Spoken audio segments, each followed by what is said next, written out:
J'ai assisté à la fête de révélation du sexe du bébé de ma sœur Léa par un show samedi après-midi, le genre de journée où tout le monde semblait un peu trop heureux.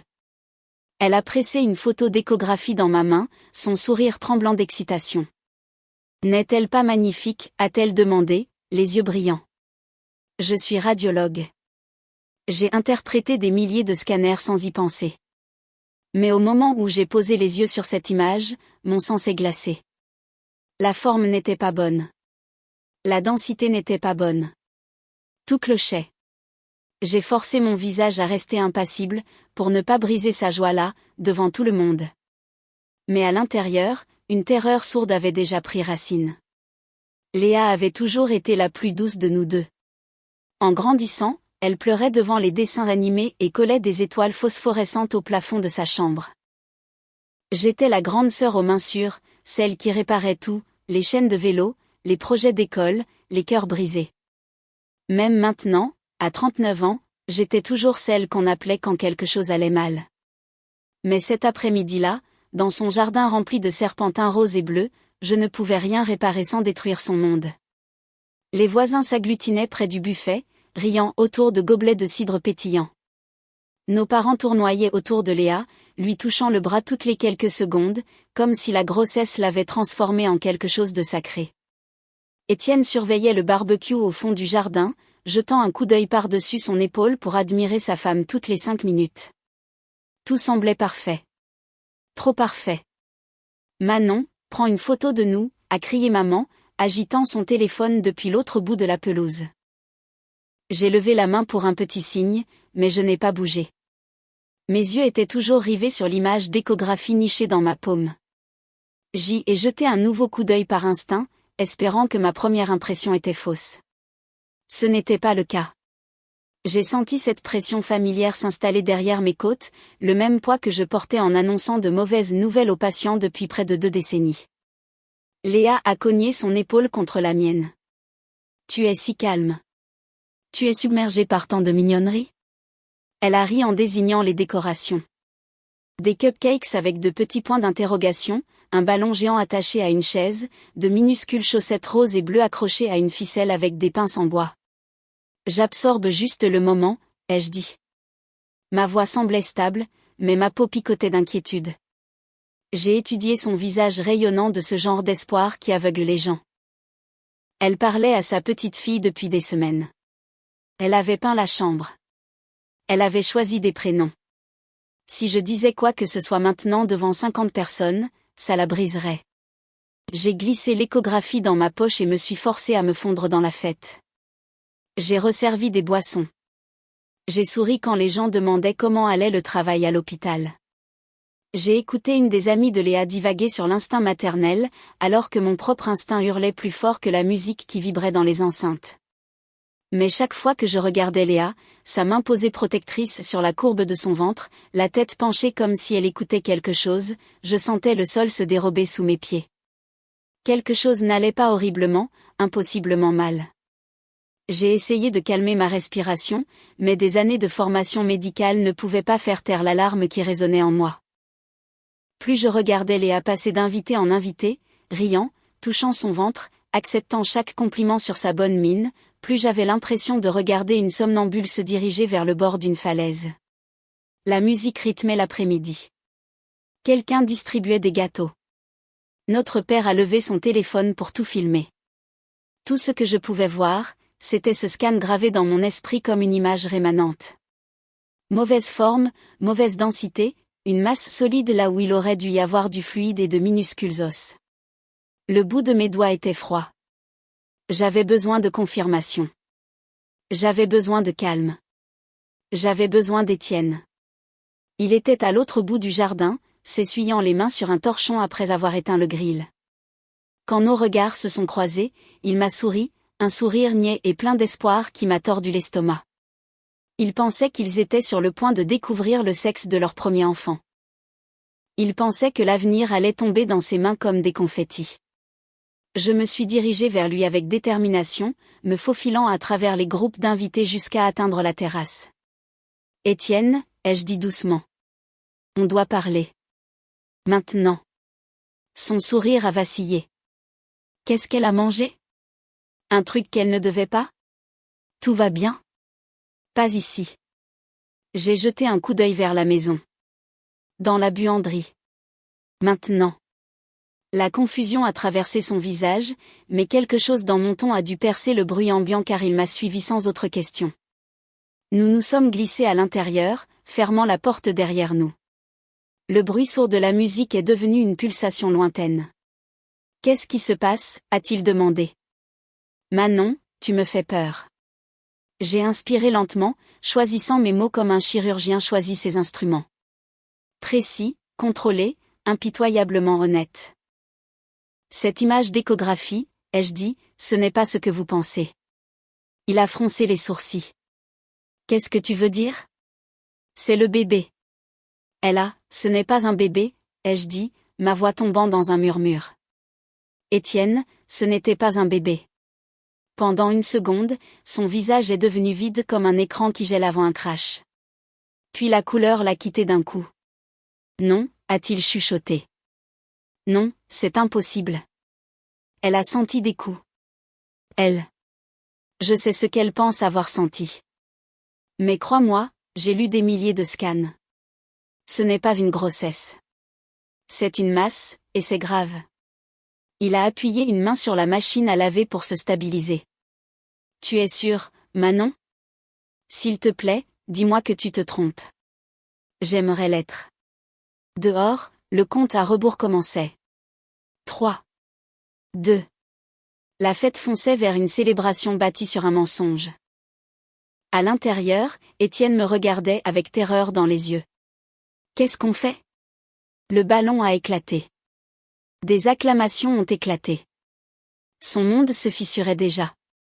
Le mien avait volé en éclats des heures auparavant. La respiration d'Étienne est devenue superficielle alors que les cris de joie dehors enflaient. Des confettis roses dérivaient devant la fenêtre de la buanderie comme des pétales flottants. Je pouvais imaginer Léa pleurant des larmes de joie, serrant nos parents dans ses bras, croyant que tout dans sa vie se déroulait exactement comme elle l'avait rêvé. Cette pensée m'a serré la gorge. On ne peut pas lui dire ici, ai-je dit doucement. Pas devant tout le monde. Pas comme ça. Étienne a passé ses deux mains sur son visage. Elle prépare ça depuis des mois. La chambre, les vêtements, tout. Comment je lui dis tout ça? Tu ne lui dis pas, ai-je répondu. Pas encore. D'abord, on l'emmène à l'hôpital ce soir. Il m'a regardé comme si j'avais parlé une autre langue. Manon. Elle ne partira pas. Pas après ça. Elle va vouloir fêter ça. Je sais. Ma voix s'est brisée, à peine audible. Mais quoi que ce soit à l'intérieur d'elle, ça ne peut pas attendre. Un coup à la porte nous a fait sursauter tous les deux. C'était maman. Vous vous cachez pour ne pas participer? A-t-elle taquiné à travers la porte. Léa va bientôt couper le gâteau. Étienne m'a regardé, la panique refaisant surface. J'ai forcé une respiration stable, ouvert la porte juste assez pour sourire. On cherchait juste quelque chose, ai-je dit. On arrive tout de suite. Maman a hoché la tête, inconsciente, et est retournée vers le bruit. Étienne a chuchoté, qu'est-ce qu'on lui dit? Dis-lui que j'ai trop bu, ai-je dit. Dis-lui que tu dois me conduire quelque part. N'importe quoi qui nous fait gagner du temps. Il a hoché la tête lentement, comme quelqu'un qui se noie et essaie de prétendre le contraire. Nous sommes retournés dans le jardin. Léa s'est précipitée vers nous. Des confettis roses emmêlés dans ses cheveux, une lueur douce sur son visage qui m'a presque brisé. Vous voilà, a-t-elle dit. Étienne, tu as raté les photos. Notre petite fille. Je n'arrivais pas à respirer. Étienne a forcé un sourire. Désolé, chérie. Manon ne se sent pas bien. Je dois l'emmener chercher quelque chose. Le sourire de Léa a vacillé. Maintenant? Mais le gâteau. Je ferai vite, a-t-il promis. Garde-moi une part. Elle a fait la moue, mais m'a serré dans ses bras quand même, pressant légèrement son ventre contre le mien. J'ai senti ma poitrine s'effondrer. Cette rondeur qu'elle berçait depuis des mois. Pas un bébé, Pas un battement de cœur, juste une masse silencieuse volant de l'espace à l'intérieur d'elle. Envoie-moi un message quand tu iras mieux, a-t-elle dit doucement. Je le ferai, ai-je chuchoté. 10 minutes plus tard, nous sortions de son allée. Étienne agrippait le volant, les jointures blanches. J'ai appelé le docteur Hélène Langlois avant même que nous ayons quitté le quartier. Hélène, c'est moi, ai-je dit. J'ai besoin de toi à l'hôpital. C'est urgent. Bilan diagnostic complet, imagerie gynéco, tout. Ma sœur. Quelque chose ne va pas, son ton a changé instantanément. Amène-la directement. À l'entrée des urgences, Léa est arrivée confuse mais confiante parce qu'Étienne avait suivi mon scénario. Dans la salle d'échographie tamisée, l'expression d'Hélène a à peine vacillé avant qu'elle ne s'excuse pour demander un deuxième avis. Je connaissais ce regard. Je l'avais eu de nombreuses fois. Puis l'écran a dit la vérité. Une masse ovarienne solide, large, indubitable. Léa la fixait. Où est le battement de cœur? Hélène a parlé doucement. Il n'y a pas de battement de cœur. Étienne s'est effondré sur une chaise. Léa a couvert sa bouche, tremblante. Mais je l'ai senti. Je l'ai senti bouger. Je me suis approchée, la voix tremblante. Ma chérie, je suis tellement désolée. Son monde ne s'est pas fissuré. Il s'est écroulé. Léa n'a pas crié. Elle ne s'est pas effondrée théâtralement ni n'a explosé de colère. Elle s'est juste repliée sur elle-même comme si quelqu'un lui avait retiré les os. Hélène l'a guidée vers le lit pendant qu'Étienne lui tenait la main, chuchotant des excuses qu'elle ne pouvait pas entendre. Je restais près de la porte, incapable de bouger. J'avais passé des années à annoncer de terribles nouvelles, mais rien ne m'avait préparé à voir le cœur de ma propre sœur se briser en temps réel. Hélène a ordonné des analyses préopératoires immédiates et a bipé le docteur Raphaël Blanc, l'un des meilleurs chirurgiens oncologues de la ville. Quand il est arrivé, il a parlé doucement, expliquant que la masse devait être retirée dès que possible. C'est gros, a-t-il dit, mais contenu. C'est bien. On agit vite et on améliore ses chances. Léa le regardait sans expression. Ce n'était pas un bébé, a-t-elle chuchoté. Je lui ai parlé. Je lui ai lu des histoires. J'ai acheté des vêtements. Le visage d'Étienne s'est tordu. Je suis tellement désolée, a-t-il dit, la voix brisée. Je ne savais pas. J'aurais dû. Non, a-t-elle dit sèchement, secouant la tête. Ce n'est pas ta faute. Quelqu'un m'a dit que j'étais enceinte. Quelqu'un m'a laissé y croire. Ses yeux ont dérivé vers moi. Je m'attendais à de la colère, mais il n'y avait que de la confusion, du chagrin et une terrible sorte de confiance. Tu le savais à la fête, a-t-elle chuchoté. Une lame en plein cœur. Je m'en doutais, ai-je dit prudemment. Je n'étais pas certaine jusqu'à maintenant. Je ne voulais pas t'écraser sans preuve. Les larmes ont coulé à nouveau, mais elle a hoché la tête lentement. Merci de m'avoir amenée ici. Le docteur Blanc a programmé l'opération pour l'aube. Je suis restée à l'hôpital, faisant les 100 pas dans le couloir pendant qu'Étienne dormait assis sur une chaise à côté de Léa. Quand ils l'ont emmenée au bloc au lever du soleil, elle a cherché ma main une dernière fois. Ne les laisse pas s'en tirer, a-t-elle chuchoté. Je ne le ferai pas, ai-je promis. Les 3 heures suivantes ont semblé durer une éternité. Quand le docteur Blanc est enfin sorti, son masque pendant autour du cou, je me suis préparée au pire. Elle s'en est bien sortie, a-t-il dit. La masse était importante, mais nous l'avons retirée proprement. Elle va s'en remettre. Le soulagement a frappé si fort que mes genoux ont failli lâcher. Étienne a pleuré ouvertement. Pas moi. Pas encore. 2 jours plus tard, la pathologie a confirmé que la tumeur était bénigne. Léa guérirait physiquement, mais émotionnellement, c'était un autre combat. Elle a à peine parlé la première semaine. Le docteur Élise Varin, une thérapeute spécialisée en traumatisme reproductif, est venue à la maison pour des séances. Parfois Léa écoutait. Parfois elle fixait le mur. Elle avait perdu quelque chose en quoi elle croyait de toutes les cellules de son corps. Un enfant qu'elle avait nommé, un avenir qu'elle avait répété. Une nuit, Alors qu'Étienne somnolait sur le canapé, Léa a chuchoté, « À combien de femmes ont-ils menti ? Combien pensaient porter quelque chose de réel ?» La question s'est logée dans ma poitrine comme un éclat d'obus. Je ne pouvais pas réparer le passé, mais je pouvais arrêter les responsables. J'ai commencé par la clinique boutique que Léa avait visitée, Éco-Câlin, un studio d'échographie souvenir niché entre un magasin de yaourts glacés et un salon de manucure.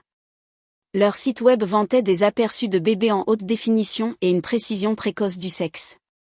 Aucune mention d'échographiste diplômé. Aucun avertissement sur le fait de ne pas fournir de diagnostic médical, juste des forfaits, des promotions et des avis élogieux. J'ai creusé plus profond. Enterré parmi les louanges, il y avait quelques commentaires inquiets.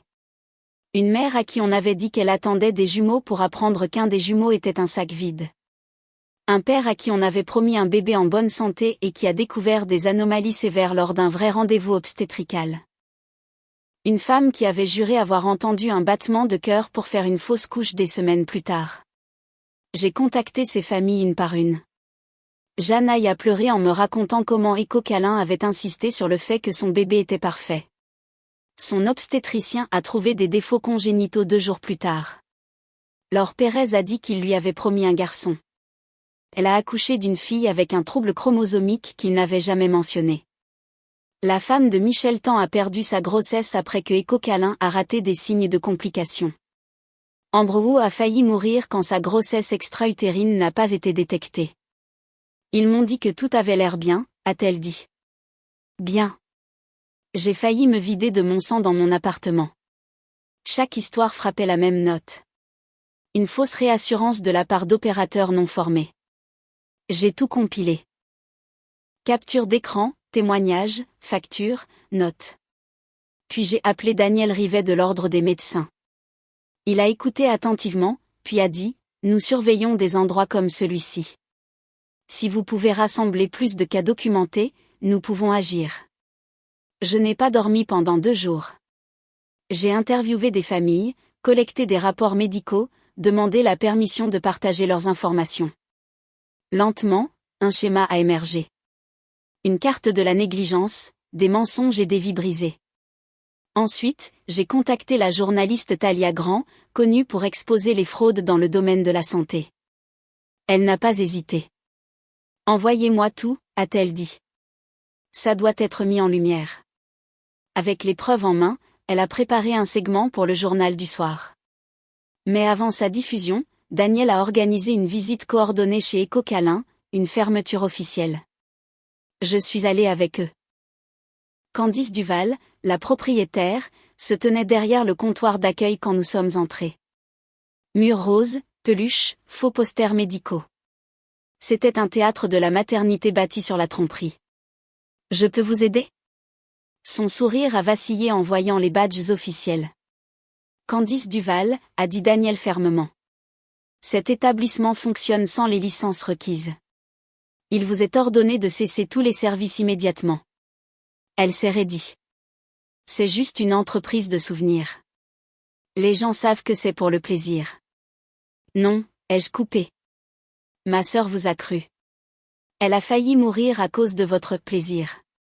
Et elle n'était pas la seule. » Pour la première fois, la peur a clignoté dans ses yeux. « C'est ridicule », a-t-elle bafouillé. « Votre sœur a du mal comprendre. » Elle a entendu un battement de cœur, ai-je dit froidement. Venant d'une tumeur. Elle est devenue silencieuse. L'équipe de Talia est arrivée après que les lieux ont été sécurisés. Ils ont filmé l'intérieur, les preuves, les documents officiels. Talia m'a interviewé sur le trottoir. « Que voulez-vous que les téléspectateurs comprennent ?» a-t-elle demandé. « Que l'échographie n'est pas un divertissement, ai-je dit. C'est de la médecine. Et quand des gens non formés prétendent le contraire, des gens sont blessés. » Le reportage a été diffusé ce soir-là. Une onde de choc a traversé la communauté. D'autres familles se sont manifestées. Des poursuites ont suivi. Maître Marissa Collin, une avocate tenace spécialisée en erreurs médicales, a déposé un dossier consolidé représentant les victimes. Le procès a duré des mois. Je me suis assise derrière Léa alors qu'elle témoignait, la voix tremblante, mais stable.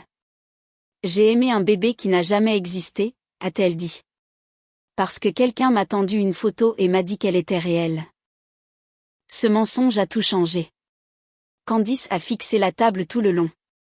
Au verdict, la salle d'audience a retenu son souffle.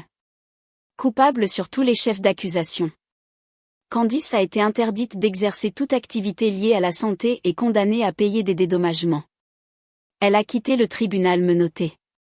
Seulement alors, seulement quand la justice a eu un visage et une sentence, je me suis autorisée à respirer. Léa a cherché ma main. Tu as tenu ta promesse, a-t-elle chuchoté. Pour la première fois depuis des mois, elle a souri. Le rétablissement de Léa n'a pas été linéaire. Certains matins, elle se réveillait déterminée à reprendre sa vie en main, prête pour les séances de thérapie avec le docteur Élise Varin, prête à faire une promenade ou cuisiner quelque chose de simple. D'autres jours, elle parlait à peine, assise sur le canapé enveloppée dans une couverture pendant que la lumière du soleil se déplaçait sur le sol. Le traumatisme réorganise les gens silencieusement, d'une manière qu'on ne remarque que lorsque le monde ralentit. Étienne veillait doucement, apprenant quand intervenir et quand lui laisser de l'espace. Il était différent, aussi. Plus doux, plus protecteur, moins certain de la bonté du monde. Parfois, je le surprenais à regarder Léa avec une expression qui était moitié amour, moitié peur, comme s'il craignait qu'elle ne se dissolve s'il clignait des yeux. Je leur rendais visite souvent, apportant des courses, aidant pour de petites tâches, gérant les appels d'assurance, tout ce qui semblait trop lourd pour eux. Nos parents passaient avec des plats préparés et des réassurances maladroites, essayant toujours de comprendre comment tout ce qu'ils avaient célébré à cette fête avait été bâti sur une imposture. La guérison n'était pas dramatique. C'étaient des tasses de thé silencieuses, des respirations lentes, de longs silences qui n'exigeaient pas de réponse. Des mois ont passé. Un soir, Léa a appelé et m'a demandé de venir. Sa voix contenait quelque chose que je n'avais pas entendu depuis longtemps. De la stabilité. Quand je suis arrivée, la maison semblait différente, plus douce, plus chaleureuse. Étienne a ouvert la porte avec les yeux rouges, mais un sourire. Dans le salon, a-t-il dit. Je suis entrée et me suis figée. Léa était sur le canapé, berçant un petit paquet enveloppé dans une couverture jaune pâle. Les yeux sombres du bébé clignaient vers la pièce comme si elle décidait encore si elle appartenait à cet endroit. Voici Sophie, a chuchoté Léa. Nous avons finalisé l'adoption ce matin. Les émotions m'ont submergée si vite que j'en ai eu le souffle coupé. Le sourire de Léa tremblait, pas de douleur cette fois, mais de quelque chose de plus doux. Je ne pensais pas pouvoir aimer à nouveau, a-t-elle dit. Pas après tout ça. Mais au moment où je l'ai tenue, j'ai su. Elle est à nous. Elle a toujours été censée être à nous. Je me suis assise près d'elle, touchant la petite main de Sophie. Elle s'est enroulée autour de mon doigt, incroyablement légère et réelle. Léa a posé sa tête sur mon épaule. Tu m'as sauvé la vie, Manon. Tout ça, c'est parce que tu as choisi la vérité. La pièce était silencieuse, à l'exception du doux bourdonnement de la climatisation et de la respiration minuscule du bébé endormi contre sa poitrine. Et dans ce calme, pour la première fois depuis la fête, j'ai senti la paix s'installer en moi, jusque dans mes os. Assise là avec Léa et Sophie, j'ai réalisé que la vérité ne nous avait pas détruits. Elle nous avait sauvés. Les mensonges auraient volé sa vie, brisé son avenir et anéanti chaque moment qui devait advenir. Mais choisir d'affronter la réalité, aussi brutale soit-elle, avait laissé la place pour faire grandir quelque chose d'honnête et plein d'espoir. Les familles ne sont pas définies par les moments parfaits. Elles sont définies par les épreuves auxquelles nous survivons ensemble.